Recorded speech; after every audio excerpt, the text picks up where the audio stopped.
I have yet to read Samurai 8, but one thing is certain. Kohi is definitely a huge fan of Kishimoto.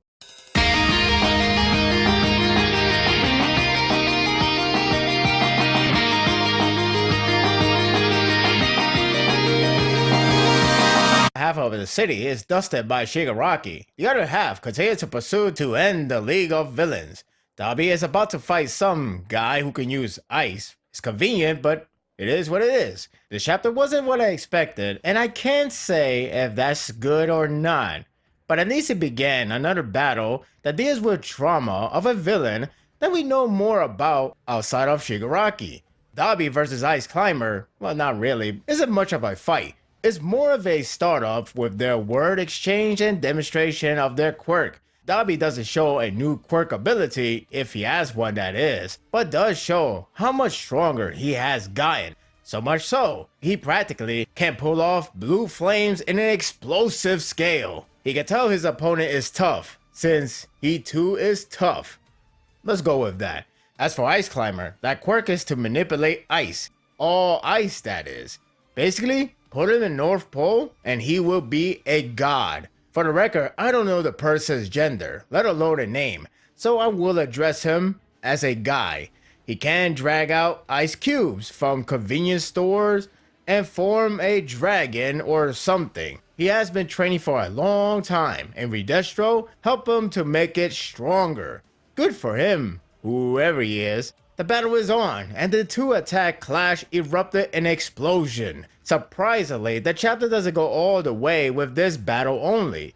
Rather, transition to Twice. Not sure what's the narrative plan, but at least the next battle is one I care more. Twice is a villain that was introduced a long time ago, backstory and all, so I can connect to his dilemma and struggle. I have nothing against Toga, but it was just recently that we got the insight of her character. So I saw her as a typical crazy girl, yandere or whatever. With Twice, we know how and why he's like that for a while. He found Toga in a bad state, begging her to stay alive, as his other mind tells him to give up. He's struggling on, keeping his mind straight, let alone emotions, so it's kind of sad. In my last chapter review, I wonder on who will go against Tomoyasu. Time me on my end because I got my answer here. Maybe it's only the case of trickery and not really a one-on-one battle, but it's definitely a challenge for Twice. It's here that we get to learn Tomoyasu's codename and quirk. Skeptic is his code name, which I thought is fitting, considering how he was in the last chapter. Irate about a simple question. Plus it sounds cool in a way. His quirk or meta ability is anthropomorph, which allows him to transform any human-sized object, including fridge, into puppets he controls. It sounds neat, though conveniently used for a particular reason. While the battle in this series may not impress in visual choreograph, no offense, Kohi tends to focus more on a drama of a character. There's nothing wrong with that, but the creativity and storytelling could be enhanced and altered. That's just me. That said, the case here is dramatization with multiple Twice without a mask. That explains those gorilla-looking henchmen. Their face morphed into them. That or something else. I'm only judging by words and panel's image. Basically, this is a mental battle.